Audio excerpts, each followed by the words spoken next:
Bristol's unique because small things really, really matter. And whenever you make a good lap at Bristol, it feels so easy. And the car just rolls around the corner and it doesn't slide at all. So yeah, whenever you hit a good lap, it feels really good. And it's hard to do. It's very hard to do because you're pushing the car very hard, and one slip means a lot of time lost. Crashing. There's just so much opportunity, so much G-forces and stuff's happening so fast. And when crashes do happen, it's just hard to get stopped. I've piled into crashes there plenty of times. Just we're going so fast and just can't get slowed down. It's a small track.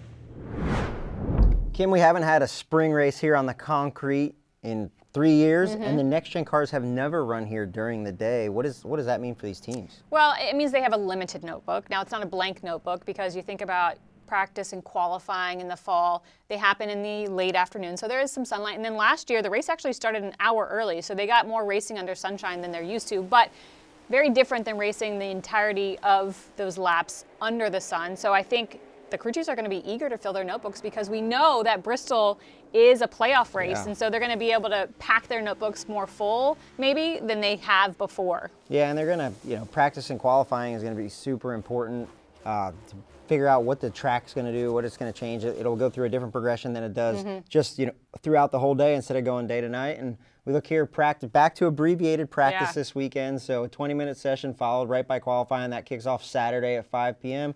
Like we said, 3:30 p.m. Eastern time at the Great Coliseum, so I'm ready to get fired off. Yeah, and I think qualifying is going to be really important. It's a short track. You can use your bumper to move people out of the way, but we know how that groove moves up to the top, and so it can be hard to pass at Bristol. Absolutely. Yeah, so with the race back on the concrete, let's take a look at the last concrete winners at Bristol.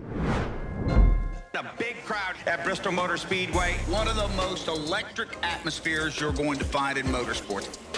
Larson's going to win at Bristol. What a race! Let's go! Chris Buescher will win his second Cup Series race, and it happens at Bristol. And this is just so special. This team did such a great job. Just so special here at Bristol. I love this racetrack. I love the fans. I love every time we come here. It's so special to me.